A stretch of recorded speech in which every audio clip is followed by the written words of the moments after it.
Bonjour les enfants, bonjour les CP, bonjour les CE1. Alors aujourd'hui, comme on le fait tous les jours, reprenons avec le rituel de mathématiques. Vous avez hier travaillé avec Anne-Sophie, fait des petits jeux pour compter, pour manipuler les nombres. Et tous les jours, nous ferons la même chose. Un jour Frédéric, un jour Anne-Sophie, pour vous entraîner chaque jour à manipuler les nombres. Alors, commençons tout de suite. Petite remarque, pense à avoir une ardoise, un crayon et un petit chiffon pour pouvoir travailler chez toi à la maison. Quand nous ferons des petits exercices, quand il y aura des questions, tu pourras mettre ta vidéo sur pause, travailler chez toi et reprendre la vidéo pour voir le résultat. Alors, commençons tout de suite par un petit jeu de rapidité. Je vous montre un nombre et vous me montrez le nombre de doigts. Tu as reconnu le nombre 5, montre-moi 5 doigts. Je vois beaucoup d'enfants, oui, qui ont déjà trouvé, oui, en effet, et beaucoup d'enfants me trouvent la solution la plus simple qui est 5. 5 doigts. 1, 2, 3, 4 et 5. Mais d'autres enfants ont trouvé d'autres solutions avec 3 doigts d'un côté et 2 doigts de l'autre. Parce que 5, c'est 3 plus 2. 5. Ou 2 plus 3. Notre nombre, même chose. Très facile, le 3. Le 3, beaucoup d'enfants ont déjà trouvé tout de suite 2 plus 1. Car 3, c'est 2 plus 1, ou 1 plus 2. Mais c'est aussi 3. On peut dire que 3 est égal à 3 plus 0, ou 0 plus 3. Attention, un nombre très facile qui va être très facile à trouver, et je vois déjà beaucoup d'enfants qui ont trouvé. Oui, toi aussi, oui, toi tu as trouvé. C'était le 10. Alors 10, bien sûr, vous avez trouvé 10 doigts. 1, 2, 3, 4, 5, 6, 7, 8, 9, 10. Et on peut dire que 10 c'est égal à 5 plus 5. Le double de 5, c'est 10. Attention, même chose avec le 8 cette fois-ci. Tu as vu que pour le 8, vous avez déjà trouvé la solution. Tu peux me montrer 8 doigts. 5 plus 3. 1, 2, 3, 4, 5, 6, 7, 8. 8 est égal à 5 plus 3. Ou 3 plus 5. Mais il y a une autre solution. Y avais-tu pensé? Car 8 est égal à 4 plus 4. 1, 2, 3, 4, 5, 6, 7, 8. Alors attention, maintenant, un autre petit travail, je te montre des objets et tu me donnes, tu trouves le nombre d'objets. Nous avons ici, tu as trouvé tout de suite 4 objets. 1, 2, 3, 4. Tu vois que nous pouvons représenter un nombre avec un nombre de doigts, mais aussi avec un nombre d'objets. Et que l'on peut écrire avec aussi un nombre. Et que l'on pourrait représenter aussi avec un nombre de petits carrés que l'on appellerait des unités. Et il y aurait 1, 2, 3, 4 petits carrés. On s'en servira tout à l'heure. Alors, cette fois-ci, nous allons travailler avec la suite numérique, car je ne sais plus la remettre dans l'ordre. Elle s'est complètement mélangée et je ne peux plus la remettre dans l'ordre. Je crois que les enfants vont m'aider à remettre la bande numérique dans l'ordre. Regardez, tout est mélangé. Alors, vous allez à la maison sur votre ardoise écrire la suite numérique en commençant avec le 1, le 0, pardon, et en allant jusqu'au 5, de façon à compter 1, 2, 3, 4 et 5. À ton tour, à la maison, de le faire pendant que je vais te montrer la correction.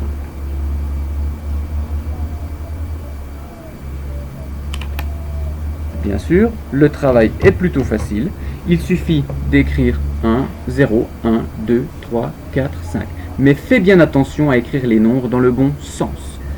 Nous verrons une autre fois comment écrire les nombres dans le bon sens, en commençant bien sûr en haut. Et une petite araignée vient s'inviter à notre rituel mathématique. Voilà. Attention, tu as trouvé. Maintenant, nous allons pouvoir représenter les nombres et voir que veut dire un nombre. Si j'ai le 4, qu'est-ce que ça veut dire 4? 4, c'est 4 unités ou 4 petits carrés. J'ai ici 4 petits carrés, tu peux les compter. 1, 2, 3, 4. 4, c'est donc 4 unités. Si je reprends un autre nombre, qui va être le nombre 7, 7, c'est, je te montre, on peut mettre 7 petits carrés, on peut les compter, 1, 2, 3, 4, 5, 6, 7 petits carrés. Et voilà, 7 correspond à 7 unités ou 7 carrés. 7 petits cubes, pardon. On ne parle pas de carrés, on va parler de petits cubes. Maintenant, attention, un nombre intéressant. Regarde bien, c'est le nombre 10 que nous allons pouvoir représenter avec 1, 2, 3, 4, 5, 6, 7, 8, 9, 10 petits cubes. 10, c'est 10 unités ou 10 petits cubes. Mais regarde, 10 petits cubes, c'est la même chose qu'une grande barre verte qui a 1, 2, 3, 4, 5, 6, 7, 8, 9 et 10. On peut donc remplacer les 10 petits cubes par une barre verte et on pourra dire que 10 unités, c'est une dizaine. 10 petits carrés, c'est une barre verte ou une dizaine. De la même façon, si je prends le nombre 22, nous avons deux dizaines que je vais... Nous avons, deux unités. Je vais écrire U pour unité. Tu vois, nous avons deux unités. Et nous avons deux dizaines. Nous pouvons donc représenter 22 avec deux unités ou deux petits carrés, deux petits cubes et deux dizaines. Nous avons le nombre 22. De la même façon, continuons. Prenons un nombre plus grand comme le, voilà, je l'ai ici, voilà, le 41. Attention, rappelle-toi comment s'écrit le 41. 41 a une unité et 4 dizaines. Je peux donc représenter 41 avec une unité et 4 dizaines. Oula, le verre veut partir, mais non, le rituel n'est pas terminé. Donc, voilà. Nous avons donc 41. 10, 20, 30, 40, 41. Enfin, un nombre qui est curieux aussi. Curieux, mais non pas plus difficile finalement. Il suffit de voir que si j'ai le nombre 30, j'ai 0 unité et j'ai 3 dizaines. Donc, je n'ai pas de petit carré, je n'ai pas de cube, je n'ai pas d'unité, mais je peux représenter le 30 avec 3 dizaines. Voilà 30, 10, 20, 30. Et pour terminer, un nombre beaucoup plus grand, qui peut être par exemple le 87. Alors les CE1, vous vous rappelez l'année dernière en CP, à la fin de l'année, on avait travaillé sur les nombres de 70, 80 qui étaient un petit peu difficiles. Nous avons donc ici 8 dizaines et 7 unités. Je peux donc représenter le 87 avec 1, 2, 3, 4, 5, 6, 7 petits carrés, donc 7 unités. Et 1, 2, 3, 4, 5, 6, il n'y a plus guère de place, 7, voilà, 10, 20, 30, 40, 50, 60, 70, 80, 81, 82, 83, 84, 85, 86, 87.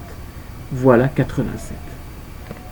Alors, nous savons maintenant à quoi correspondent chaque nombre.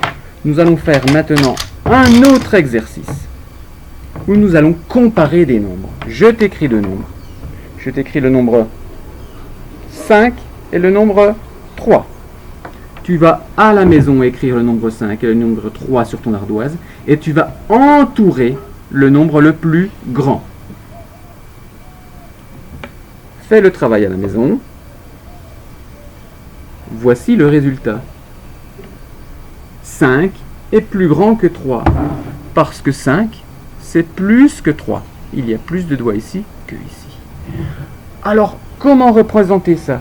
Nous pouvons dire que, regardez, nous allons mettre un signe comme ça, pour dire que 5 est plus grand que 3. Rappelez-vous, le monstre qui s'appelle Fritz et qui a très très faim, il préfère manger 5 gâteaux que 3 gâteaux, car il est très gourmand. Fritz mange toujours le plus. Ah, voilà le 5.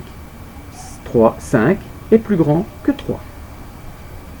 Même travail, attention, sur ton ardoise, écris le nombre 10 et le nombre 4. Tu as écrit le 10, tu as écrit le 4. Maintenant chez toi, entoure le nombre le plus grand. Voici le résultat. Car 4, c'est plus petit que 10. Donc 10 est le plus grand. Je peux représenter ça avec mon signe. Rappelez-vous, Fritz a toujours très faim. Il est gourmand, il mange toujours le plus. Il préfère manger 10 bonbons que 4 bonbons. Donc, Fritz, nous mettrons le signe dans ce sens-là. Ok? Alors, maintenant, encore un travail, mais cette fois-ci peut-être plus pour les CE1. Attention, le piège, c'est que ces deux nombres sont différents, mais s'écrivent avec les mêmes chiffres. Nous avons 2 dizaines et 3 unités, 3 dizaines et 2 unités. À la maison, écris le 23 et le 32. Et entoure le nombre le plus grand. Et voici le résultat. Tu vois ici qu'il y a 2 dizaines.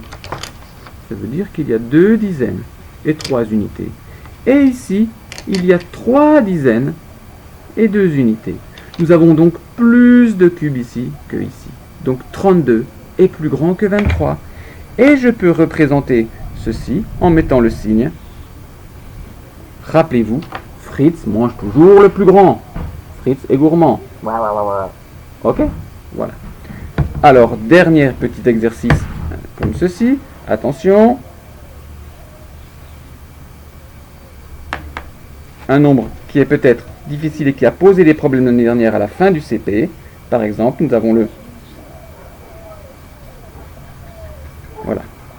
le nombre 41, 4 dizaines, une unité, et le nombre 73, 7 dizaines, 3 unités. Chez vous, entourez, écrivez les nombres et entourez le plus grand. Voici le résultat. 73 est plus grand que 41, parce que 7 dizaines, c'est beaucoup plus que 4 dizaines.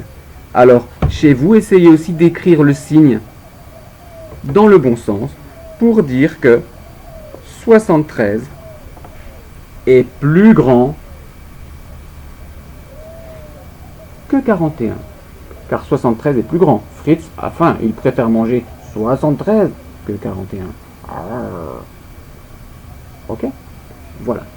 Donc, cette fois-ci, vous savez comparer les nombres, vous savez déterminer entre deux nombres quel est le plus grand, et vous savez écrire le signe dans le bon sens. Pensez que Fritz est gourmand et a toujours très faim.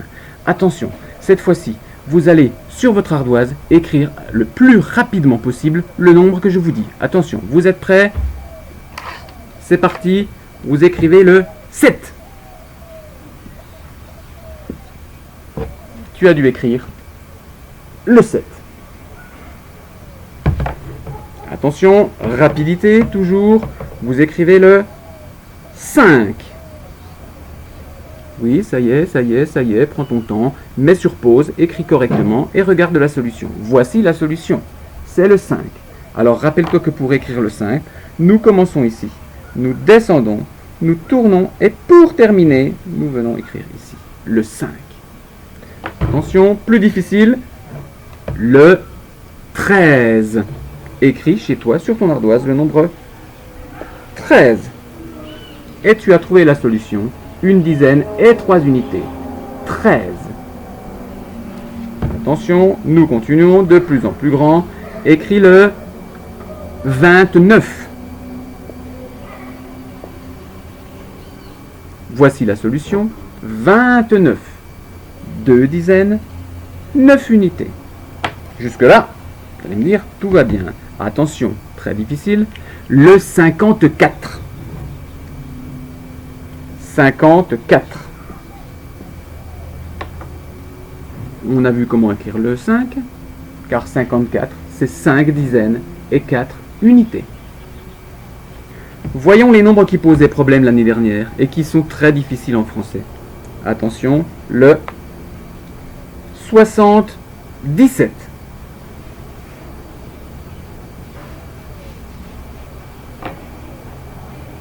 Soixante-dix-sept. 7 dizaines, 7 unités. Parce que 77, c'est 60 plus 17. C'est pour ça qu'on appelle le 77. Rappelez-vous, nous mettons ensemble les dizaines. Il y a 6 dizaines et une dizaine, ça fait bien 7 dizaines. Nous mettons ensemble les unités. 7 unités et 0 unités, ça fait bien 7, 77. Attention, le 91. Écris le 91. Et voici le 91. 9 dizaines, une unité. Car 91, c'est 80 plus 11. Rappelle-toi. Mettons ensemble les dizaines. Il y a 8 dizaines et une dizaine, ça nous fait 9 dizaines. Mettons ensemble les unités. 0 unité et une unité, ça fait une unité. 91 est bien égal à 80 plus 11. Attention, écris le nombre 80. Voici le résultat pour 80. 8 dizaines, 0 unité. Parce que 80, c'est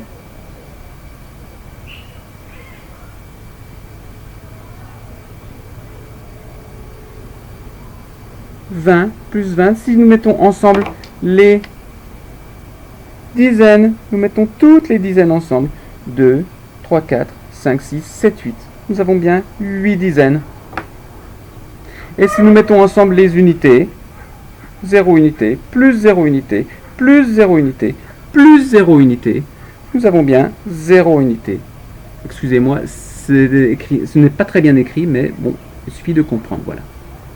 Alors, on dit 80 parce que 1 paquet de 20, 2 paquets de 20, 3 paquets de 20, 4 paquets de 20, 4, 20, 4 paquets de 20. 4, 20. Voilà. C'est difficile, je le conçois, mais voilà, je pense qu'en revoyant un petit peu tous les jours ces nombres, vous pourrez faire des progrès et vous pourrez compter sans difficulté. Voilà, de toute façon, je trouve que vous avez bien travaillé et si vous travaillez tous les jours, vous allez voir qu'on va prendre des habitudes, que les nombres vont se révéler à vous comme ça et que vous allez travailler, compter de plus en plus facilement. Alors, je suis très fier de votre travail. Demain, vous retrouvez Anne-Sophie pour le rituel mathématique. Alors, et pour d'autres jeux. Nous pourrons faire des jeux avec les pièces, rappelez-vous, mais ce sera pour d'autres jours. Alors, en attendant, travaillez bien, bonne journée et à bientôt!